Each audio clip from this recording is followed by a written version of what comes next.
Afghan refugees across the nation are concerned for loved ones about that 6.1 magnitude earthquake that rocked Afghanistan. The natural disaster left more than 1,000 dead and over 1,500 wounded. Many of those people are in remote areas where they are difficult to reach. You're seeing the video here between us tonight. 10 News reporter Connor Dietrich found out how some here in Roanoke are looking for ways to help thousands of miles away.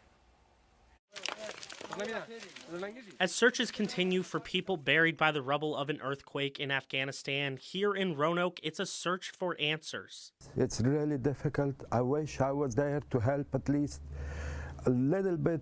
Mahabin Asanzada got a call from a friend in Afghanistan the morning of the earthquake. He says all he could think about is how it was one more thing his country is dealing with. They're suffering from war.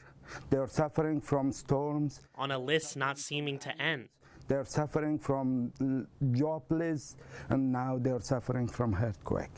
With more than 1,000 dead and thousands more injured, Afghans are making use of limited medical resources to try and save their country. And those across the ocean are asking their communities to help. Please, please, please help Afghan people. I sat down with Sharifa Azizi, a woman living in Roanoke since 2016. She says her only wish is to be in her country right now. You wish that you could be in Afghanistan right now?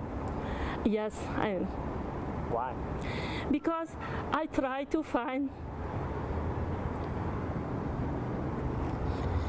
some help. Even being thousands of miles away, a big part of her still lives back home. I feeling I'm 20% in United States, 80% I'm in Afghanistan. A search for the end of a difficult time goes on, but the resilience of a country remains strong. We can overcome this. In Roanoke, Connor Dietrich, 10 News, working for you. The disaster heaps more misery on a country where millions already faced increasing hunger and poverty. Systems have crumbled since the Taliban retook power almost a year ago when the U.S. and NATO withdrew.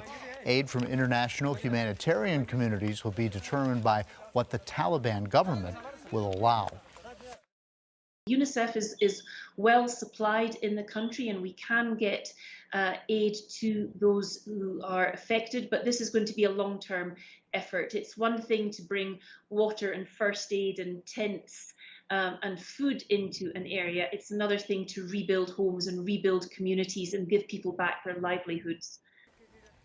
UN agencies and other organizations still operating in Afghanistan say they sent supplies to the area.